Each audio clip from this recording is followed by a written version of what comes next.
भाषण करा अशी विनंती करतो. जय भीम, जय भीम. डॉक्टर बाबासाहेब आंबेडकरांचा, डॉक्टर बाबासाहेब आंबेडकरांचा.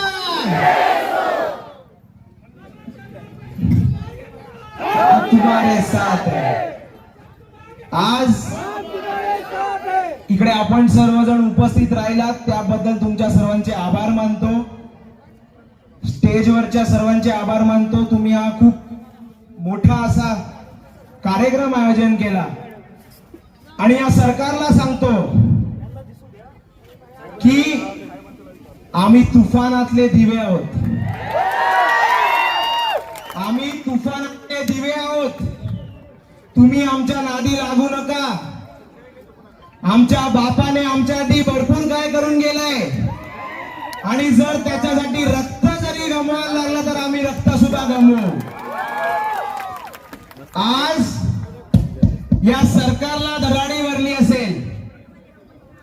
इतक्या पावसात सुद्धा आपण लोक इकडे अशा ताकदीने उपस्थित आहात. इकडचा देवेंद्र असेल, नरेंद्र असेल, दलिंदर असेल, त्याला मी एकच सांगतो, आमच्या औलादींची नादी लागू नका. आमच्या औलादींनी 28,000 पेशवे मारलेत. आमच्या औलादींनी भीमा कोरेगाव केलाय आणि तुम्ही जर यांच्या नादी लागलात तर तुम्हाला या महाराष्ट्रात का या देशात सुद्धा जगू देणार नाही. आज आपल्या सर्वांना ही लढाई एक म्हणून लढायची आहे. इकडे कुठलाही दुजाभाव करू नका, पक्षवाद करू नका. बाबासाहेबांनी आपल्या सर्वांसाठी एक होऊन काम केलंय. बाबासाहेबांनी कष्ट केलेत आणि ते कष्टाचं सोनं आपल्याला भेटलंय. पण ते सोनं आपल्याला आज आपल्या पुढच्या पिढीला द्यायचंय. आज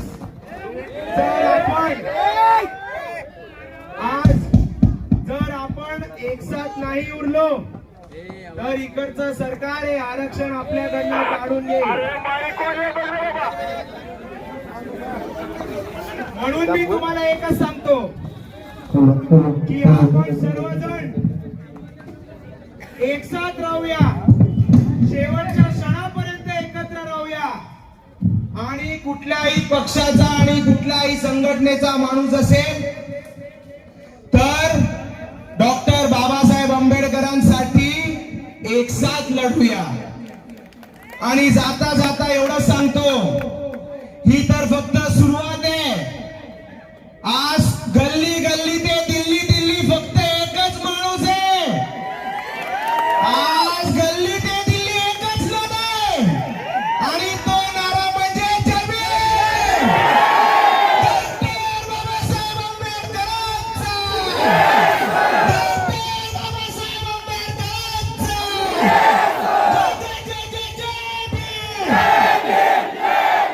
जय जय जय जय जय भीम.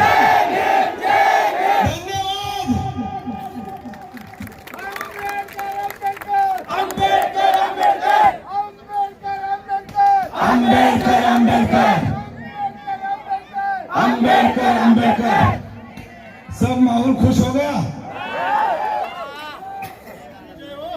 अमनदादांनी आपल्या सर्वांना एक प्रेरणा दिली आणि उत्साह दिलाय.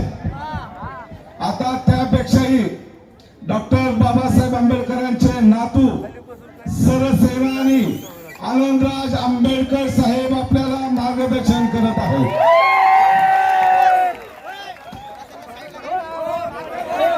तथागत भगवान गौतम बुद्ध या महाराष्ट्राचा आराध्य दैवत छत्रपती शिवाजी महाराज आणि ज्यांनी या देशामध्ये पहिल्यांदा आरक्षण सुरुवात केलं ते छत्रपती शाहू महाराज, ज्यांनी सामाजिक क्रांती ज्योत पेटवली, क्रांतीबा ज्योतिबा फुले. आज एवढा मोठा आणि मला आठवलं की एक काळ असा होता की चूल आणि मूल याच्या पलीकडे कसलाही विश्व नसणाऱ्या या देशातल्या महिलांना पहिल्यांदा शाळा काढणारी क्रांती क्रांती ज्योती सावित्रीबाई फुले जिने पुण्याच्या रस्त्यावरती चहा काढली म्हणून मनुवाद्यांचे शिळा मातीचे गोळे झेलले आणि त्यानंतर तुमच्या आणि माझ्या जीवनाचा उद्धार करणं असं म्हटलं तर अर्धसत्य होईल. कारण या देशामध्ये ज्याच्या संविधानाने चहावाला पंतप्रधान झाला, ज्याच्या संविधानाने रिक्षावाला मुख्यमंत्री झाला, एवढा चमत्कार ज्याच्या संविधानाने झाला तो तुमचा आणि माझा बाप महामानव विश्वरत्न बोधिसत्व डॉक्टर बाबासाहेब आंबेडकर. आणि त्यानेच सांगितलंय, त्याचा विचार पुढे घेऊन जाणारे आणि आमच्या मातक समाजामध्ये एक मोठे खऱ्या अर्थानं कवी, कादंबरीकार, लोकशाही अण्णाभाऊ साठे या सर्वांच्या विचारांना त्रिवार वंदन करून खरं म्हणजे अरे तुम्ही वादळातले दिवे नाही आज तुम्ही दाखवून दिलाय.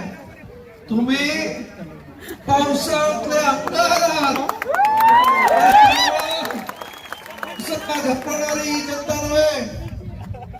आज खरं म्हणजे या मोर्चाने खरंच म्हणजे मला येताना धाराशिव एक छोटस राज्य आहे तर किती लोक जमतील माझ्या मनामध्ये प्रश्न होता. परंतु मोर्चा पाहून मी खरं धन्य झालो. तुम्हा सर्वांना क्रांतिकारी जय भीम. आणि त्याचबरोबर समितीचे असणारे धनंजय शिकाडे असतील, राजाभाऊ आव्हाड असतील, कैलास शिंदे असतील, अनिल हजारे असतील, राजश्री कदम असतील, या सर्वांनी आणि त्यांच्याबरोबर सर्वांचं नाव घेऊ शकत नाही त्या सर्व कार्यकर्त्यांनी केलेल्या मेहनतीचं आज खऱ्या अर्थानं चीज झालं.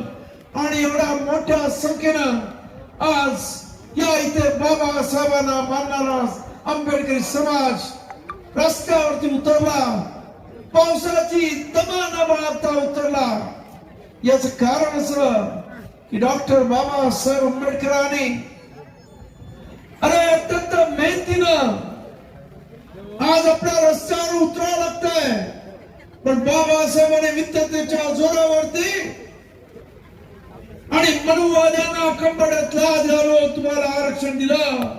परंतु आज आम्ही एवढे सर्व लोक असताना सुद्धा आमचं आरक्षण काढून घेण्याचं, आमचं आरक्षण संपवण्याचं याला धाडस होतोय. आम्ही कुठं कमी पडतोय की काय हा महत्वाचा प्रश्न आहे.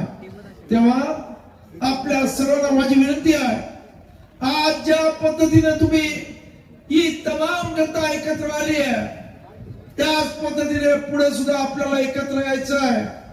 कारण हा महाराष्ट्राचा मुख्यमंत्री या इथं काही झालं तरी उपवर्गीकरण करणार असं बोलतोय, विधानसभेमध्ये खोटं बोलतोय. अरे सुप्रीम कोर्टाने जजमेंट दिली, त्याच्यामध्ये म्हटलंय की ती जजमेंट पूर्णपणे ऐच्छिक आहे. ज्या राज्यांना करावं असं वाटत असेल त्यांनी करावं, किंवा ज्या राज्यामध्ये तशी गरज असेल त्यांनीच करावं असं सुप्रीम कोर्टाने म्हणत असताना सुद्धा विधानसभेमध्ये उत्तर देतोय की सुप्रीम कोर्टाने सांगितलं मग आम्ही करायचं की नाही. ध्यानात खोट्या पद्धतीने अशा लोकांचा बुद्धिभेद करण्याचा प्रयत्न या महाराष्ट्राचा मुख्यमंत्री करतोय. अत्यंत शर्मेची गोष्ट आहे. अशा माणसाने प्रामाणिकपणे ज्याला या देशाचं आणि महाराष्ट्रामध्ये तुम्हाला मुख्यमंत्री पदी राहण्याची खरंच रक्त नाही जर तुम्ही प्रामाणिकपणे आपल्याला दिलेला जो निर्णय तो नीट पद्धतीने लोकांना सांगत नसाल आणि विधानसभेमध्ये धडधडीत खोटं बोलताय, ही अत्यंत शर्मेची गोष्ट आहे. आज आपल्याला सांगू इच्छितो की 2004 ला पहिल्यांदा उपवर्गीकरणा संदर्भात सुप्रीम कोर्टामध्ये एक केस आली ज्याच्यामध्ये ईव्ही चेनिया वर्सेस आंध्र प्रदेश यांच्यातर्फे ही केस झाली आणि 5 सुप्रीम कोर्टाच्या जजांचं बेंच होतं आणि त्याने असं म्हटलं की हा अनुसूचित जातीचा वर्ग हा होमोजिनस आहे, म्हणजे एक संघ आहे, याच्यामध्ये फाडाफोड करता येत नाही आणि म्हणून उपवर्गीकरण करता येत नाही असा जजमेंट 2004 ला दिलं. त्यानंतर ही जी केस ज्याचं जजमेंट 7 जणांच्या बेंचने दिलं त्याच्या सुद्धा पंजाब दविंदर सिंग वर्सेस पंजाब स्टेट अशी जी केस त्यांच्या पंजाबच्या हायकोर्टात आली. पंजाब हायकोर्टाच्या बेंचने सुद्धा निर्णय दिला की उपवर्गीकरण करता येणार नाही. हा निर्णय 2010 साली दिला. त्यानंतर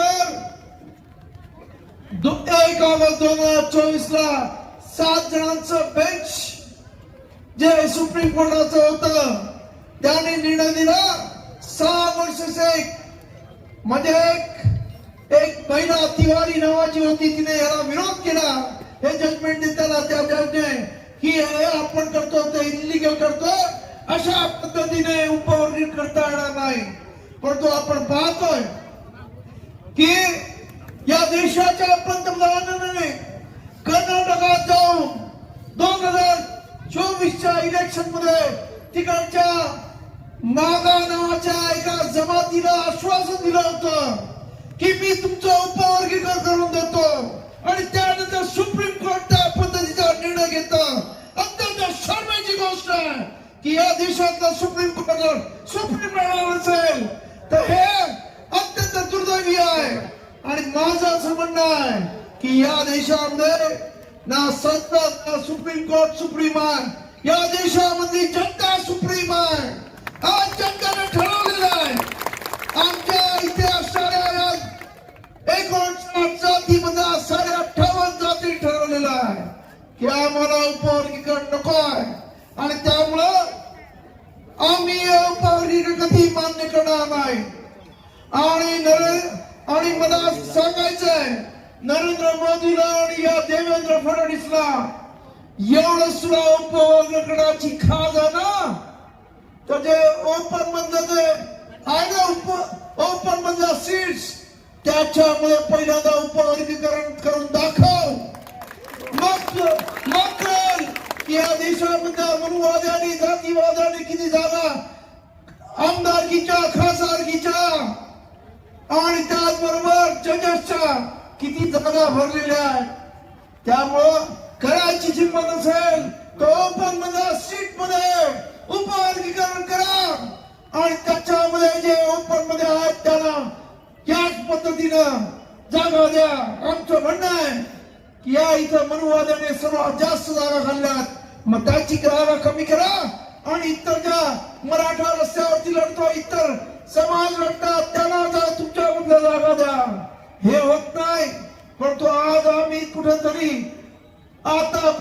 डॉक्टर इंजिनियर IAS IPS होत आहेत तर आमच्या विरोधात तुम्हाला हे जे षडयंत्र करताय आमची अशी गाठ आहे.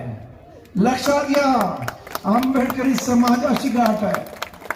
आंबेडकरी समाज हा शांत असतो तेव्हा शांत असतो.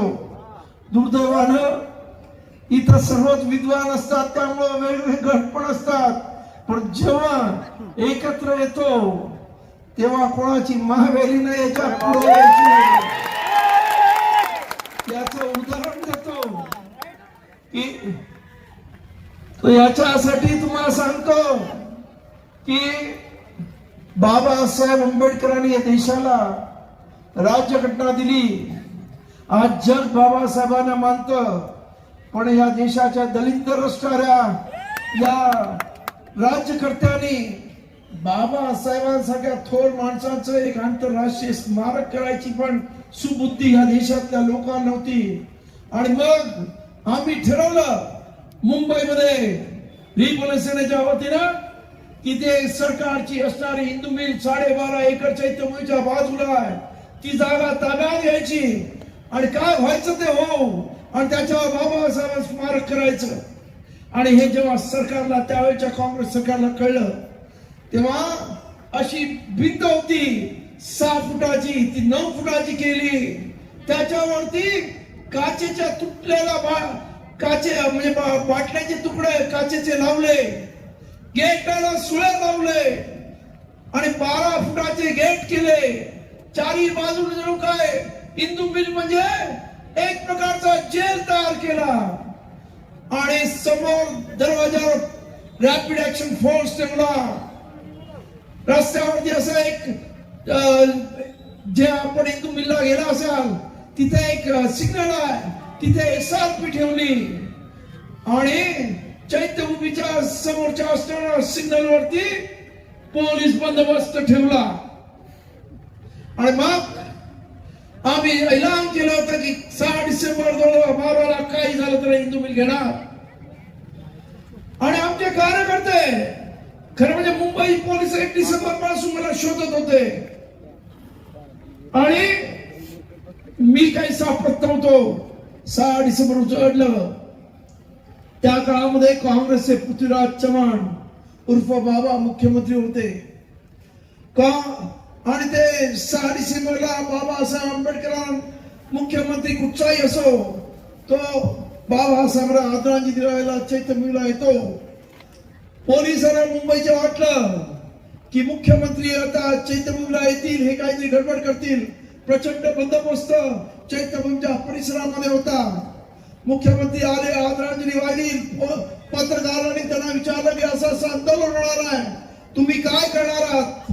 ते म्हणाले आम्ही सेंट्रलशी बोलतोय, आमचा प्रयत्न चालू आहे. अशी राजकीय थापाबाजी करून ते गाडीत बसले. पोलिसांना वाटलं की यांच्या गाडी खालती हे रिप्रेझेंटचे कार्यकर्ते आडवे होतील. काही झालं नाही. मुख्यमंत्री आपला निघून गेला. पोलीस रिलॅक्स झाले आणि मला कार्यकर्त्यांनी सांगितलं की पोलीस आता मुख्यमंत्री गेलेले आहेत आणि साहेब इथे रॅपिड ऍक्शन फोर्स AK-47 घेऊन आहे. SRP इथे समोर उभी आहे आणि पोलीस सुद्धा प्रचंड बंदोबस्त आहे. काय करायचं? म्हटलं घाबरू नका, मी आता येतो. आणि मी आलो. आमच्या अशा तुमच्यासारखे कार्यकर्ते असे पोलिसांनी अडवून ठेवले होते. मोठा मॉब होता. मी तिथे पोहोचलो आणि त्याला सांगितलं पळा आता. आणि मी पळायला लागलो, कार्यकर्त्यांना पळायला लागला. पोलिसांना काय होण्याच्या आधी पहिलं कडं तुटलं आणि एवढा मॉब पळत होता. त्याच्या बरोबर अजून तिथे 6 डिसेंबरला तुमच्यासारखे लाखो लोक येतात. ते त्यांनी बघितलं हा मॉब पळतो, त्यांना वाटलं काहीतरी झालं यांच्यावर, चला. तो मॉब पळायला लागला. दुसरं SRPचं जे हे होतं कडं ते सुद्धा कधी तुटलं कळलं नाही. आणि आम्ही रॅपिड ऍक्शन फोर्सच्या समोर जाऊन उभं राहिलो. आणि एक असतं मिलिटरी असो किंवा कुठचंही पोलीस दल असो, त्याला वरून ऑर्डर आल्याशिवाय तो दांडू सुद्धा हलवत नाही. मला माहित होतं. त्याला कळण्याआधी आमच्या पोरांनी एकमेकावरती जणू दहीहंडीला चढतात आपण चढले, आतमध्ये उड्या मारल्या, दरवाजा उघडला, आत गेले आणि ते हिंदू मिल काबीज केली. त्यानंतर ऐकून घ्या, त्यानंतर आमच्या विरुद्ध कोर्टात केस केली सरकारनं. आणि तिथे केस हायकोर्टामध्ये दाऊद नावाचा जज होता, त्यांच्या समोर ती केस चालू झाली. लगेच केस घेण्यात आली आणि त्याने सांगितलं आज यांनी हिंदू मिल घेतली, उद्या हे महाराष्ट्र सचिवालय घेते. मुंबईचा पोलीस काय करत होता? तेव्हा मुंबईच्या कमिशनरने उत्तर काय दिलं माहिती का? अहो आम्ही काय करत होतो, आम्ही पोलीस दलामधले आम्ही ऍक्शन घ्यायला सांगितली असती, 50-60 मेले असते, 100-200 जखमी झाले असते, पण त्या परिसरातला एकही पोलीस जिवंत सापडला नसता.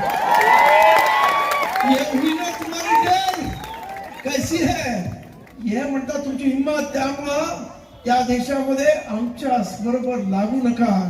भीमा कोरेगाव करणारी जमात आहे. तेव्हा 500 लोक होते. आज इथे हा लाखो करोडोचा जनसमुदाय आहे. काय होईल त्याचा विचार करा. आणि मला म्हणतो की येड्या गरबाचं काम नाही हे, फालतू उपवर्गीकरण करून वगैरे आम्हा लोकांना पाठीमागे खेचण्याचा प्रयत्न करू नका, एवढंच या सरकारला सांगतो. आणि आपण सर्वजण आज ज्या पद्धतीने या मोर्चामध्ये सामील झाला आणि पावसामध्ये उभं राहिला त्याबद्दल आपल्या सर्वांना मी मनापासून सॅल्यूट करतो. आणि असाच कायम निर्धार ठेवा आणि खऱ्या अर्थानं आंबेडकर चळवळीला गतिमान करा. आज आंबेडकर चळवळ तुमची आणि माझी राहिली नाही तर या देशातल्या तरुणांची आंबेडकर चळवळ झालेली आहे. मंदिर मध्ये आपण बघितलं ना, तिथे महात्मा गांधी होता ना कोणी होता, तिथे फक्त बाबासाहेब आंबेडकर आणि जय भीम होता.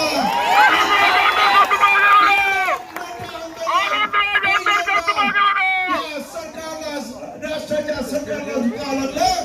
म्हणून म्हणतो ऐक्य आणि ताकद एकत्र घ्या. अनेक शब्द आपल्या बरोबर आता आपल्या बरोबर जुळायला लागले. त्या सर्वांना घेऊन एक देशामध्ये ही मनुवादाने केलेली जी काही परिवर्तनाचे म्हणजे मनुवादाने केलेलं हे जे काही काम आहे ते परतवून परत एकदा बाबासाहेब आंबेडकरांचा विचार या देशामध्ये खोल एवढंच सांगतो आणि आपल्याला घेतो. जय भीम, जय भीम, जय जय जय जय जय भीम. धन्यवाद. जय भीम.